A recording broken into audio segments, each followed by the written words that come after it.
Hello, welcome to lecture 4. In this lecture, we're going to keep using Gauss's law to find electric fields.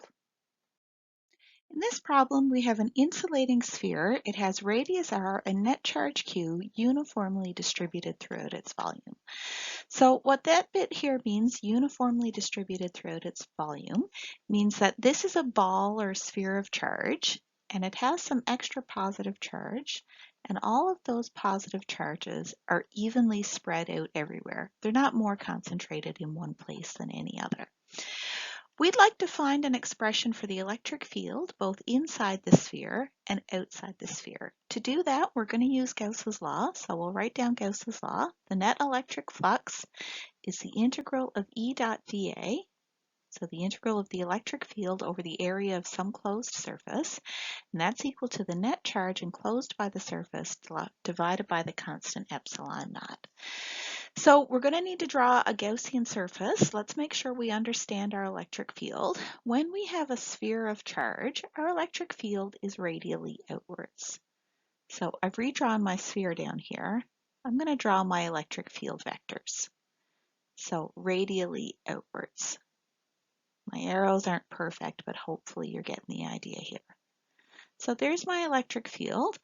To pick a Gaussian surface that makes this integral easy to do, we have to take advantage of the symmetry. And to do that, we generally pick a Gaussian surface that looks like our object. So we're going to pick a Gaussian surface that's a sphere. Part A asks for the electric field inside the sphere. So let's draw our Gaussian surface as a sphere inside of our charged object.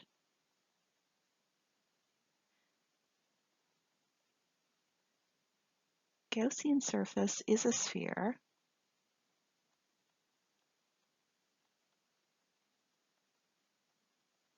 with radius r.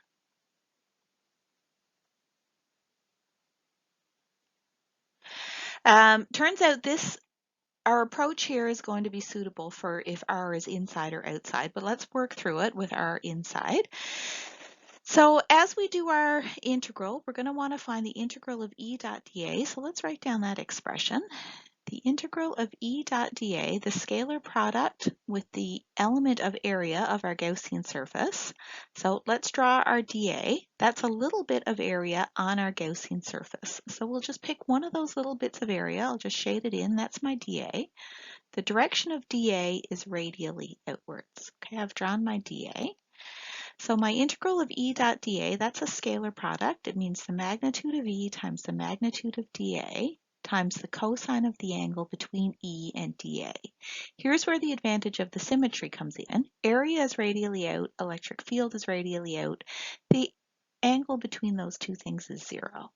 So that's the integral of E times dA times cosine 0. And of course, cosine 0 is equal to 1. Okay, next bit. Because of the radial symmetry, as long as this is a sphere, so it has a constant radius r, the electric field is the same everywhere on this surface because we're the same distance from the center everywhere on this surface. That means the magnitude of E is constant. It can come out front of the integral. The integral of dA is just the area A of our Gaussian surface. Okay, so now this expression is true for any r.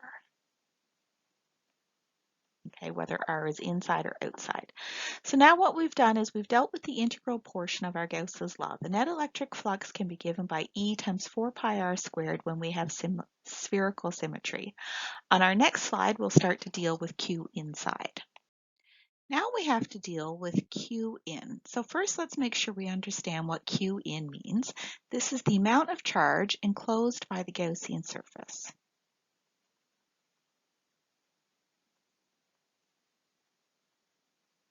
That's a really important concept, and that one can be tricky to figure out sometimes. So our Gaussian surface, we've decided, is a sphere with radius r less than r. It's a sphere somewhere inside of our charged object, so it's this sphere right here. Let's remember that the charge is evenly distributed throughout this entire sphere. So now here's the first question to make sure you understand. How much charge is inside this blue sphere I've drawn? Is it all of the charge Q, none of the charge q, or some of the charge? Okay, let's think about that for a moment.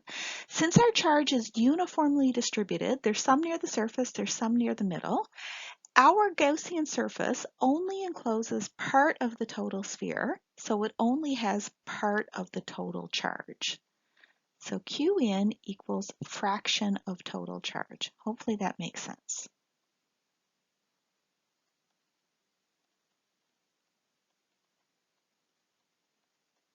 Okay, now we have to remember, how are we going to figure out that charge? Well, our net charge is going to be the charge density. And since we have a three-dimensional object, we're going to have to do the charge density times the volume. So we're using volume charge density here now. So density, volume charge density, it has a symbol of rho, and it's the total charge divided by the total volume.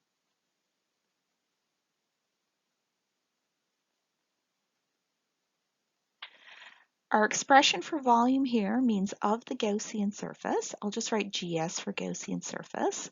The volume of a Gaussian surface is the volume of the sphere with radius little r, 4/3 times pi times r cubed. Make sure we label that well on our diagram. So our little Gaussian surface has radius lowercase r. Our charged sphere has radius uppercase r. Okay, so the net charge inside this volume is whatever the charge density times the volume. And the charge density is given by the total charge divided by the total volume. Let's put those things together. Q in equals our density, total charge divided by total volume, times the volume of the Gaussian surface, 4/3 pi times little r cubed. That means that our net charge inside equals, let's see what cancels. 4/3 cancels, pi cancels. So we're left with our total charge q times the little radius cubed divided by the big radius cubed. Okay, now we have an expression for the integral of E dot dA, the net flux. We have an expression for the charge inside. Let's put those together and see what we get. Okay, let's put it all together. The net electric flux is the integral of E dot dA. That's E times 4 pi r squared. Equals Q enclosed divided by epsilon naught. Our Q enclosed is given by Q times the radius of our Gaussian sphere cubed divided by the total radius cubed. And that has to be divided by epsilon naught. Let's solve for our electric field value E. So that's going to be 1 over 4 pi epsilon naught. You can write that as K if you prefer. Times Q. We have r cubed on this side, r squared on this side. Divide both sides by r squared. You're left with an r. And then we still have r cubed in our denominator. So this is the electric field inside the Gaussian surface, or inside our sphere of charge. So on a Gaussian surface with radius r is smaller than the radius of the sphere of charge. What we see here is that the electric field is linear. It gets bigger linearly proportional to r as we get to the surface of our insulating sphere. For part B of the problem, what is the electric field a distance r from the center of the sphere where r is greater than r? So now we want the electric field outside. We begin with Gauss's law. Net electric flux equals the integral of E dot dA equals Q enclosed by our Gaussian surface divided by epsilon naught. Quick reminder, our electric field is radially outwards. Never hurts to draw that again. We have to pick a new Gaussian surface. This time for our Gaussian surface, let's pick our Gaussian surface as a sphere with radius bigger than the radius of our insulating sphere. So our Gaussian surface is going to be a sphere outside.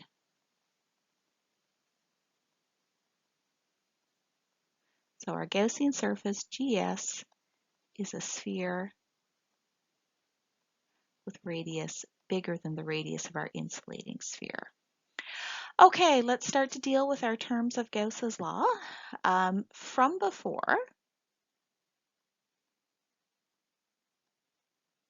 if we have radial symmetry, the integral of E dot dA is equal to E times 4 pi r squared. Okay, we don't need to go through that process before. We don't have to go through that process again. We've already shown it once, and once is enough in any given problem. But we'll put in a reminder that we already did that in part A, and that result came from spherical symmetry. What about our Q in? Okay, Q in means how much charge is enclosed by our Gaussian surface.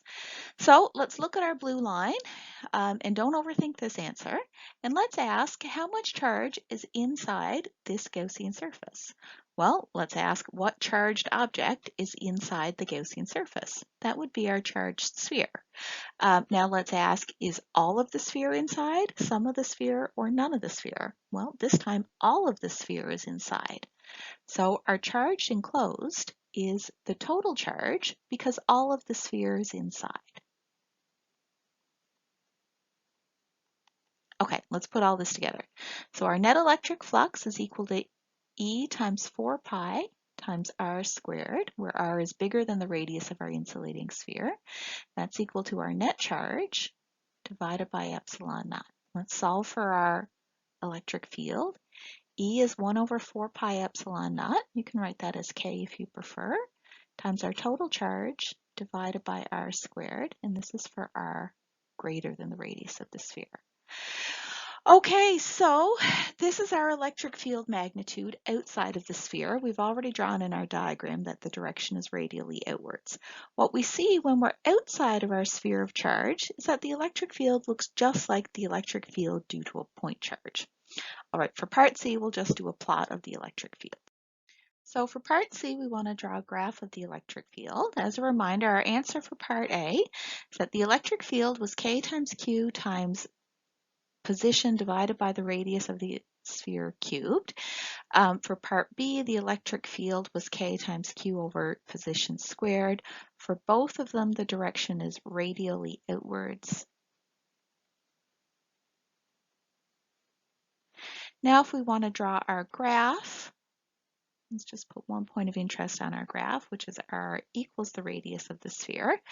So when we're inside the sphere, we increase from 0 to some maximum value. That's a linear relationship. So inside it's linear. The maximum value we get is right here at the top. At this value, the electric field is 1 over 4 pi epsilon naught times q times r cubed. Oops, sorry, not r cubed, r squared. You get this result if you put r equals r in either this expression or this expression. So that's our maximum electric field. That happens right at the surface of the sphere. Once we get outside of the sphere, it decreases to 0 as r gets very big. So outside it goes as 1 over r squared, and as r gets very large, the electric field goes to 0. So there's a plot of the electric field as a function of position.